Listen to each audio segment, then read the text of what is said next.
दादाजी का कमरा। यूं तो सभी परिवारों में हर सदस्य की कुछ आदतें अजीब होती हैं।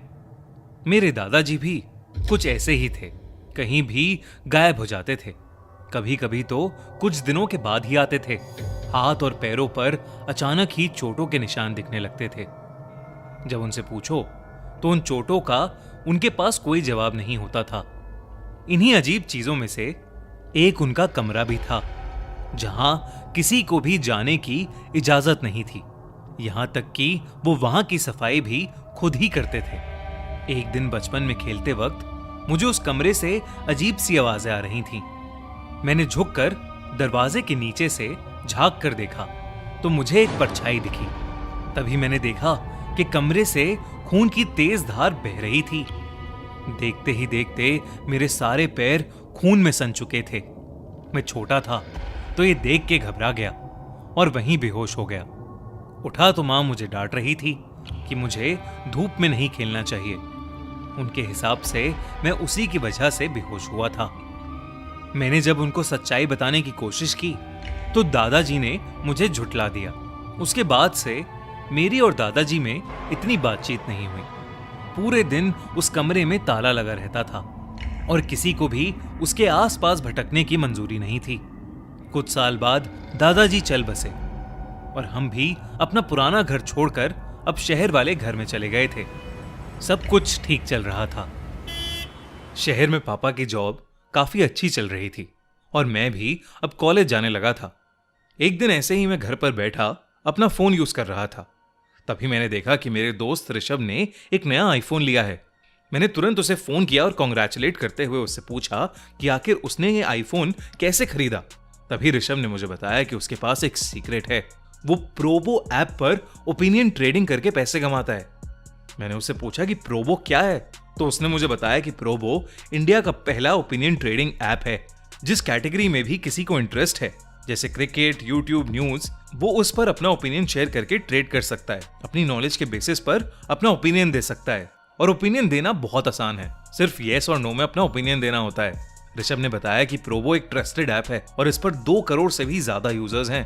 इनफैक्ट उसने आईपीएल के ही मैच में एक ओपिनियन दिया और उसी में अपना नया आईफोन जीता। उसने मुझसे भी कहा कि आईपीएल के टाइम पर मैं भी सिंपल क्वेश्चंस जैसे क्या राजस्थान की टीम मुंबई को हरा पाएगी, ऐसे सवालों का जवाब देकर मैं भी लाखों रुपए के साथ साथ मर्सिडीज, महिंद्रा थार, आईफोन जैसे प्राइजेस प्रोबो पर जीत सकता हूँ। प्रोबो ऐप पर किसी भी यूपीआई के थ्रू इजीली अनलिमिटेड डिपॉजिट्स और अनलिमिटेड विड्रॉल्स भी कर सकते हैं। मैं ऋषभ की बात सुनकर काफी एक्साइटेड हो गया था और मैंने जल्दी से प्रोबो ऐप डाउनलोड कर ली। तभी मोबाइल पर पापा का कॉल आ गया। पापा ने कॉल पर बताया कि हमें कुछ काम से दादाजी के पुराने घर पर जाना है और हम अगले ही दिन दादाजी के घर के लिए निकल गए। करीब 10 साल बाद जब मैं उस घर में वापस आया तो मैंने देखा कि तब भी किसी के उस कमरे के पास जाने की हिम्मत नहीं हो रही थी। बचपन की जिज्ञासा के मारे मैंने हथौड़ी ली और उस कमरे पर लगा ताला ही तोड़ दिया। मुझे मन ही मन में खुशी तो बहुत हुई, मगर एक डर भी अंदर भर गया कि आखिर ऐसा क्या था जो दादाजी हमसे छुपा रहे थे। अंदर घुसते ही मुझे कई सारी अलमारियां दिखीं, जिनमें अलग अलग अजीब सी चीजें रखी हुई थीं। कई सारे कलश, कई लाल कपड़ों में बंधे ताले, चीनी मिट्टी के बर्तन और न जाने क्या क्या। कमरे के बीचों बीच दीवार पर एक बड़ी सी तस्वीर लगी थी। वो तस्वीर एक घर की थी जो नदी के किनारे बसा था। इतनी खूबसूरत तस्वीर को बंद कमरे में नहीं होना चाहिए था, तो मैं उस तस्वीर को वहां से उतारकर बाहर हॉल में ले आया और कमरे को खुला रहने दिया। लेकिन उस रात जब मैं सोया तो मेरी नींद एक बड़ी सी नदी के बीचों बीच खुली। मैं वहां कैसे पहुंचा ये सोचने का समय ही नहीं था, क्योंकि पानी का बहाव इतना था कि मैं अचानक से डूब रहा था। जैसे तैसे बच बचा के मैं किनारे तक आया तो हैरत ये हुई कि वहां वही घर था जो दादाजी के कमरे वाली तस्वीर में था। ये देखकर मानो मेरे पैरों तले जमीन ही खिसक गई।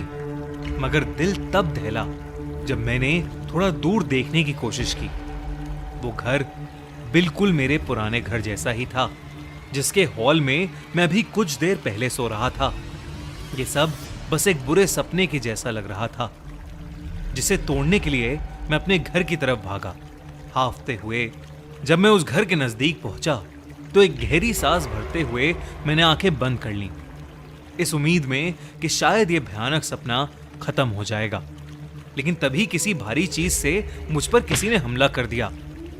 मैं जमीन पर गिर गया। जब मेरी आंख खुली तो मैं घर के अंदर था। मैंने चारों ओर देखा तो कई सारे लैंप्स, झूमर दिखाई दिए जो जंग खाए कई सालों से बंद पड़े थे। ग्राउंड फ्लोर पर कोई और कमरा नहीं था, बस सामने की ओर सीढ़ियां, चारों ओर बस धूल और मकड़ी के जाले, जैसे कई सालों से किसी ने वहां पर पांव भी ना रखा हो। मैंने सीढ़ियों की तरफ चलना शुरू किया तो धीरे से लाल सुर्ख खून सीढ़ियों से नीचे बहता हुआ आ रहा था। कब वो खून मेरे पैरों के पास आ पहुंचा मुझे समझ ही नहीं आया। मेरा दिमाग और शरीर मानो जम से गए। मेरे दिमाग में बचपन का वही समय घूमने लगा जब दादाजी के बंद कमरे से खून बह रहा था। मुझे कुछ नहीं सूझा और मैं सीढ़ियों से ऊपर भाग गया। खून ठीक सामने वाले कमरे से निकल रहा था, वही दादाजी वाला बंद कमरा। जब मैंने नीचे से उसे देखा तो मुझे फिर से एक परछाई दिखी, जैसे बचपन में दिखी थी। उस कमरे से अब भी अजीब सी आवाजें आ रही थीं, लेकिन इस बार उस कमरे के दरवाजे पर कोई ताला नहीं था। मैंने जब वो कमरा खोला तो मेरे रोंगटे खड़े हो गए। मेरे सामने एक बूढ़ा आदमी बैठा था जिसकी पीठ मेरी तरफ थी और वो उस तस्वीर को ही देख रहा था। वो मुझसे बोला, मैंने तुम्हें यहां आने से मना किया था ना। वो आवाज सुनकर मैं डर गया। वो मेरे दादाजी की ही आवाज थी। डर के मारे मेरी चीख निकल गई और मेरी चीख सुनते ही उस आदमी ने अपनी गर्दन पूरी उल्टी घुमा ली।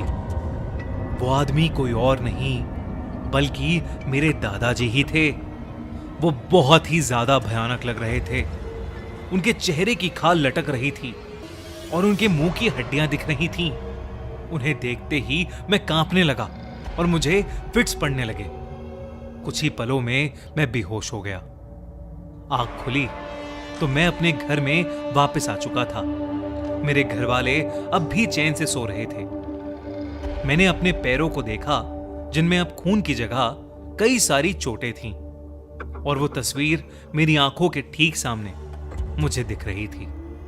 मैंने सुबह होते ही उस तस्वीर को अंदर रखा और दादाजी के कमरे को बंद कर दिया।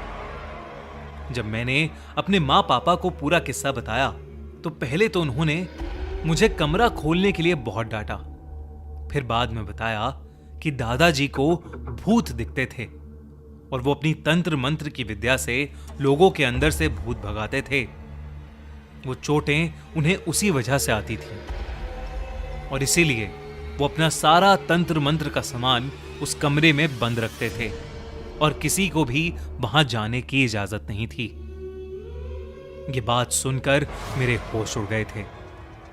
मैंने बस यही प्रार्थना की कि काश मुझे कभी फिर दोबारा कोई भूत ना दिखे।